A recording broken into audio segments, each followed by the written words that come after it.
Bienvenue à tous sur cette nouvelle vidéo du programme Flutterfire Summer Camp. Nous allons parler aujourd'hui du premier cours du module 3 qui est collection en profondeur. Alors, comme vous l'avez sûrement bien vu sur Flutterfire, le cours sur les collections en profondeur a commencé avec une description des trois grandes familles. Alors, nous avons les listes, les sets et les maps.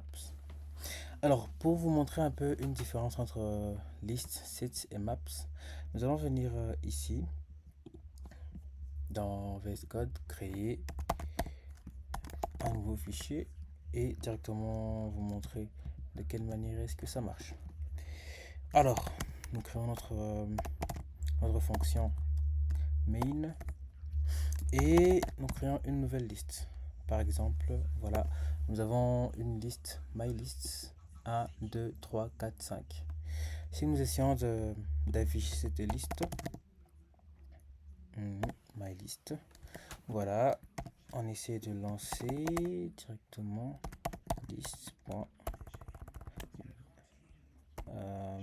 Désolé, dart, list.dart. En essayant de lancer, nous voyons que nous avons notre liste 1, 2, 3, 4, 5. Alors, c'est ainsi que fonctionnent les listes. Nous pouvons mettre aussi des chaînes de caractères, comme là, nous avons pomme, mettons avocat, et mettons, pourquoi pas fromage. Voilà, directement, lorsque nous essayons de lancer, ok, nous avons pomme. Donc c'est ainsi que marchent les listes. Alors, ici, nous pouvons directement préciser le type de variables qui seront dans la liste. Comme là, si j'essaie de mettre string, par exemple, on met ça entre signe supérieur et inférieur. Nous voyons que là, nous précisons que les données qui seront dans cette liste seront du type string. Si j'essaie par exemple de mettre ici int, nous aurons une erreur euh, parce que tout ce qu'il y a ici, ce sont des chaînes de caractères, ça ne correspond pas à string. Dans ce cas-là, nous devrions revenir vers 1, 200 et autres. Voilà. Donc c'est plus ou moins ça. Alors, en ce qui concerne les sets marchent plus ou moins de la même façon que les listes. À une seule différence, c'est que les sets, eux, ne prennent pas de doublons. Simple exemple, si nous mettons pomme deux fois ici, par exemple, nous voyons que quand nous essayons d'afficher la liste, nous avons tous nos éléments tels quels. Pomme, avocat, fromage, pomme. On peut mettre pomme autant de fois que l'on veut. En tout cas, ça affichera toujours pomme. On relance encore une fois. Voilà. Mais quand on essaye dans cette, disons, euh, cette liste, si nous essayons de prendre la même liste ici et de l'afficher directement là, nous voyons premièrement qu'il y a un souci parce que nous devons préciser le type. Mettons string par exemple. Sorry. Faisons ceci. Voilà. Cette list isn't used. Can be assigned to variable. Ok, ok. Oh, désolé. J'ai juste copié-collé directement. Donc là, une autre différence, c'est que les sets doivent être mis dans des accolades, alors que les listes, elles, vont dans des crochets. Alors, si nous essayons d'afficher cette liste ici, directement, nous verrons que ça va éliminer tout doublon. Donc, nous avons pomme, avocat, fromage, nous avons encore pomme et pomme. Lorsque ça nous affiche ici, ça s'imprime, ça affiche juste ce qui concerne tous les éléments, certes, mais sans doublon. Donc, si on essaye de mettre ici par exemple fromage, lorsque c'est carrément identique, on verra que ça ne va pas nous afficher fromage deux fois. Mais si on essaie de faire une petite différence, comme là, on met fromage E, lorsqu'on revient ici, ça va bien nous afficher fromage E parce que ce sont deux mots différents. Donc c'est plus ou moins ça. Déjà, comment marche, quelle est la différence entre la liste et les sets. Alors nous revenons ici, nous avons le map. Le map, c'est un peu comme une liste, mais avec une clé et une valeur. Dans quel sens? Des fois, nous pouvons avoir besoin de garder des données et en sachant ceci doit correspondre à ceci, cela doit correspondre à cela. Alors, un petit exemple, map, mettons la map list, par exemple. Nous avons, mettons, nom, Jonas, par exemple. Voilà. On essaie de mettre aussi. Ah, tout ceci doit néanmoins être mis euh, désolé, dans des accolades comme prévu. Et on doit les séparer avec des virgules. Alors, name, Jonas, age. Nous pouvons mettre directement ici 25. 25 ans.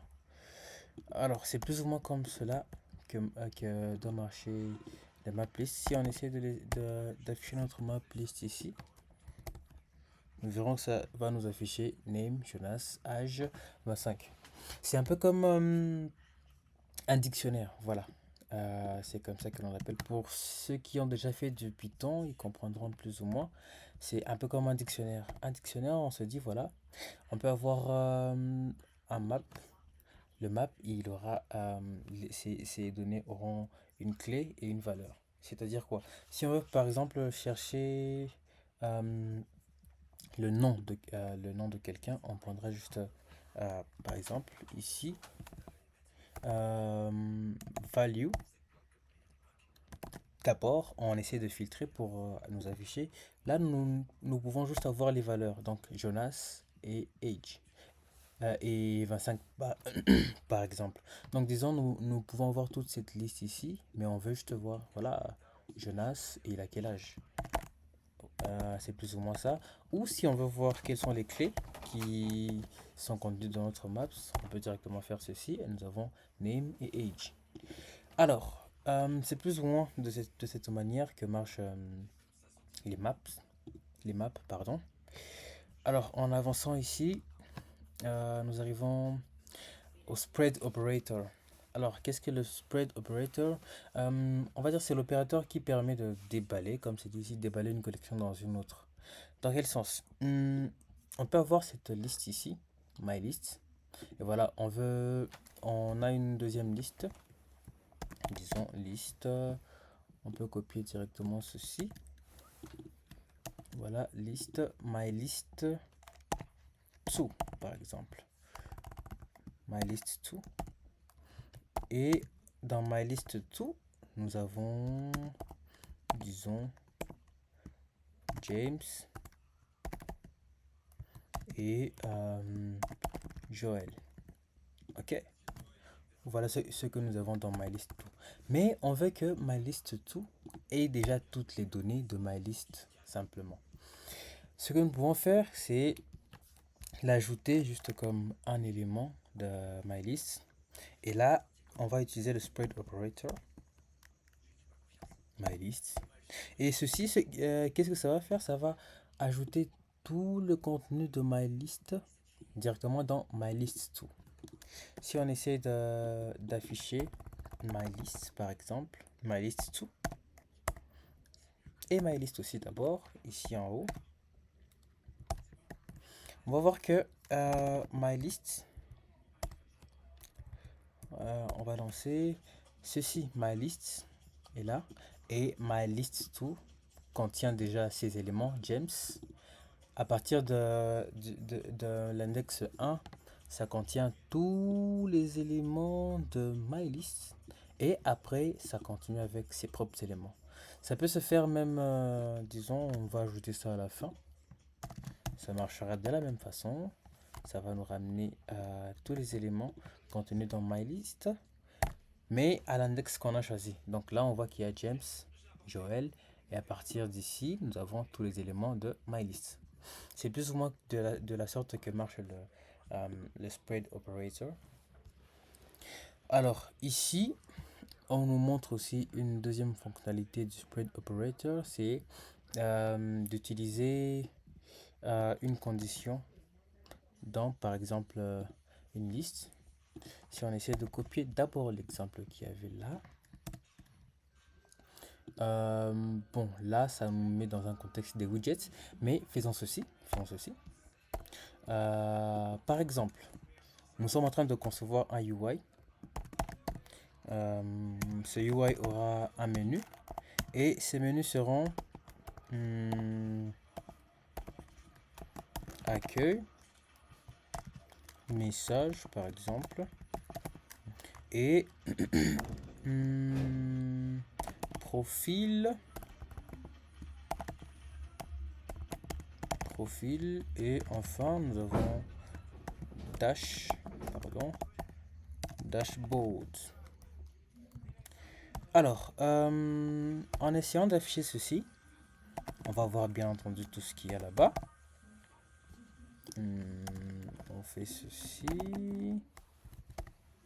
Voilà, on a accueil, message, profil, dashboard.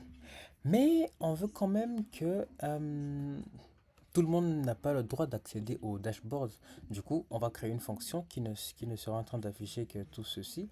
Mais dashboard sera affiché si et seulement si la personne est admin. Alors, faisons ceci. On va créer par exemple une fonction build action. Ok, là c'était build action. Mettons list string build action. Et là, on va mettre en paramètre un booléen isAdmin. Et là, on va dire, voilà, on va retourner juste la liste en question. Faisons ceci. Ok, ceci, cela.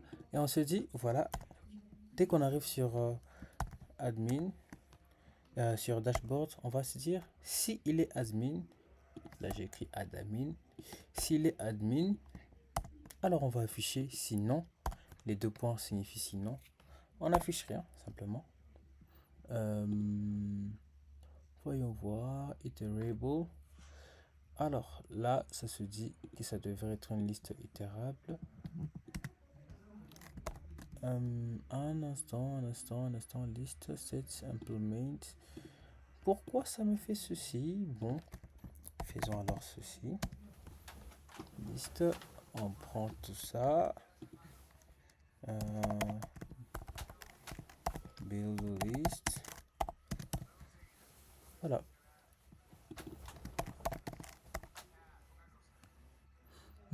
Spread element list iterable. Alors, voyons voir.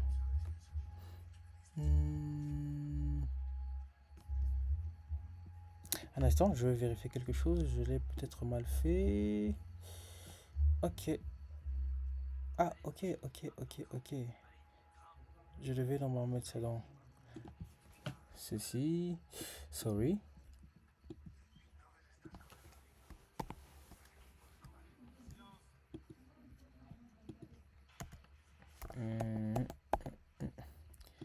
Bon, essayons de ne pas d'abord mettre les. Si on met isAdmin là-bas, voilà, là nous avons au moins quelque chose d'un peu plus compréhensible. Alors je vais vous expliquer cela plus tard.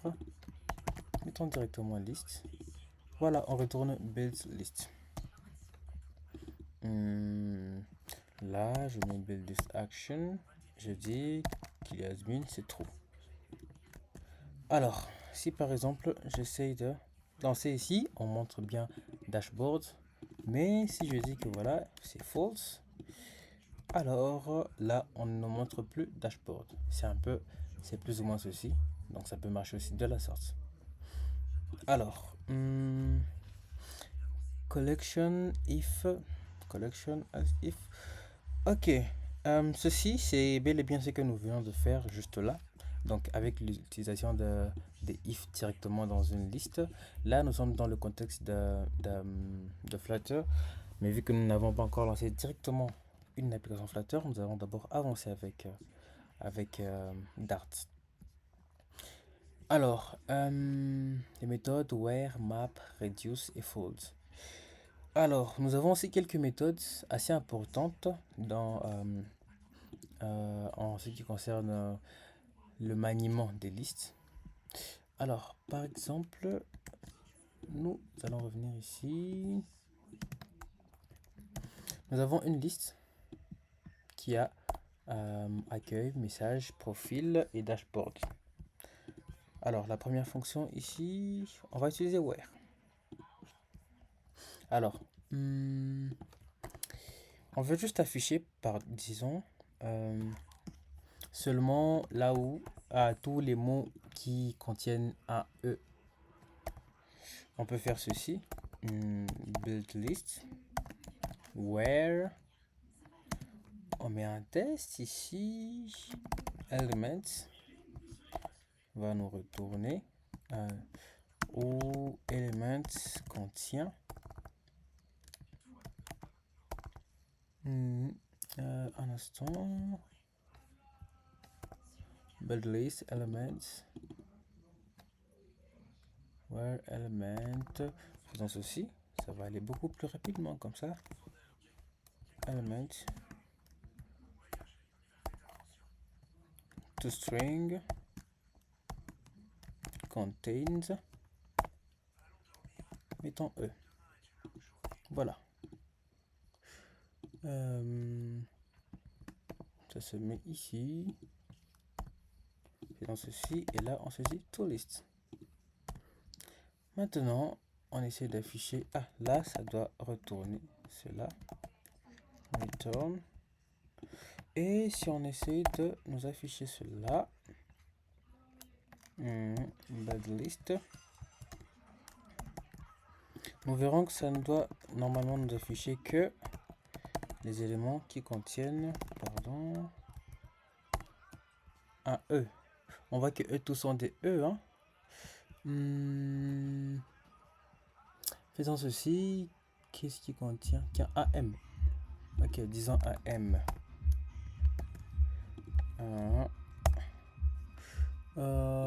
Sorry, to string.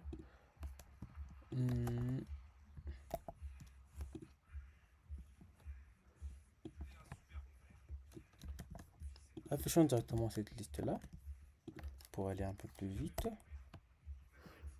Voilà, il nous manque une accolade là-bas. Ok, ça nous dit qu'il n'y a rien. Pourquoi rien? Parce que ce M-ci est en minuscule alors que le M là, il est en majuscule. Alors, ce que l'on peut faire, on peut se dire to string to lowercase. Et là, nous obtiendrons carrément ce dont nous avons besoin. Message. Si on fait juste un E, prenons H par exemple. On voit que nous aurons aussi dashboard uniquement. Donc ça, c'est la manière dont on peut utiliser le where. Ça peut aussi se faire pour une liste avec des nombres. Disons numbers. 1, 2, 3, 4, 5. Alors là, on peut vouloir afficher simplement là où il n'y a que, disons, des éléments pairs. On fait ceci. On se dit E. E signifie element. Is E. Prenons plutôt numbers.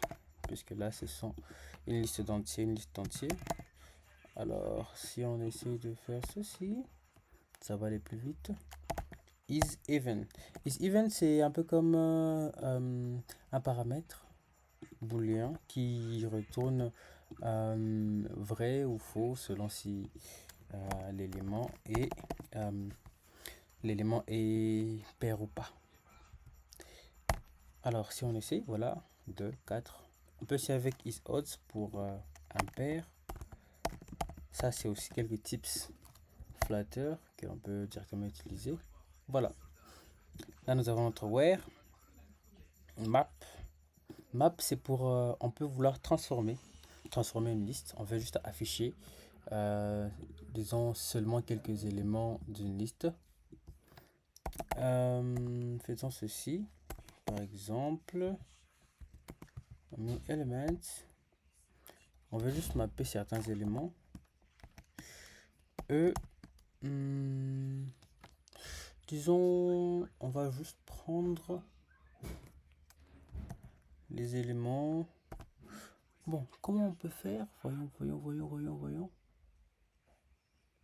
On peut aussi mapper, par exemple, is odd. True, false. Bon, là, vu qu'on est encore en train de travailler avec les numbers, ça ne va pas vraiment bien marcher. Travaillons plutôt avec ceci. Disons, on veut juste prendre ceux qui contiennent un E. Ceux qui contiennent un E minuscule. Et là, la liste sera directement modifiée pour nous afficher. Oh, ça nous montre true, false. Là, ça nous ramène juste une condition. Donc, la liste a été modifiée à cet effet-là. J'ai une meilleure idée, comme ça vous fera un peu plus comprendre ce que ça fait. Disons quoi? Disons, on va modifier chaque élément. Ok, on va se dire voilà. Vu qu'on a 1, 2, 3, 4, 5, 6, 5, on veut afficher le double de une liste avec le double de chaque nombre. On peut faire x2 ici. Lorsqu'on viendra afficher, on a 2, 4, 6, 8, 10. Alors, c'est plus ou moins ça. Le map, on peut modifier une liste carrément. Là, maintenant, on peut parler de reduce et fold. Reduce et fold, c'est plus ou moins la même chose. Simplement, leur différence, on va la voir ici. Disons, utilisons reduce d'abord. Bon, commençons par fold, vous comprendrez pourquoi. Fold, c'est un peu comme pour trouver une somme directement. La somme, donc faire un calcul de tous ces éléments. Ça peut être la somme, la multiplication et tout ce qui va avec. Alors, qu'est-ce que ça va faire? On va d'abord mettre ici hack. Mettons aussi n.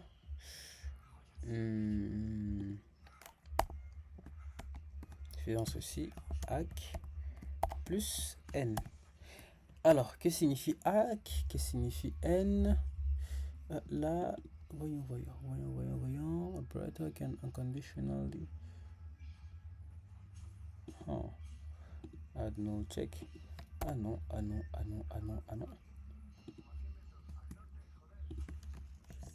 Faisons ceci. Int somme, par exemple. Ça sera égal à la somme de tous ces éléments. Alors, affichons somme ici. Ça va nous afficher la somme de tous les éléments qui sont dans cette liste numbers. Alors, pourquoi? Ça commence par 0. Ça fait 0 plus... donc, hack, par défaut, c'est 0. Alors, hack plus n, ça va faire 1. 0 plus 1, ça fait 1. 1 plus 2, ça fait 3. 3 plus 2, ceci, cela, ça avance jusqu'à 15. Si on met la multiplication ici, normalement, ça doit faire le même principe, mais ça nous ramène 0. Pourquoi? Parce que le nombre par défaut est 0, donc la multiplication s'annule continuellement. Si on fait ceci, voilà, ça nous donne 120. Donc c'est 1 fois 1, plus 1 fois 2, 2 fois 3, 3 fois 4, et ainsi de suite. Donc chaque accumulation ici fois le nombre qui suit. Donc là, ça serait, comme je le disais, 1 fois 1, ce qui fait 1. 1 fois 2, ça fera 2. 2 fois 3, ça fait 6. 6 fois 4, ça fait 4. Ici, et ainsi de suite. Donc c'est de la sorte que ça avance. La différence maintenant entre fold et reduce. Mettons encore, bon, là, on peut laisser somme.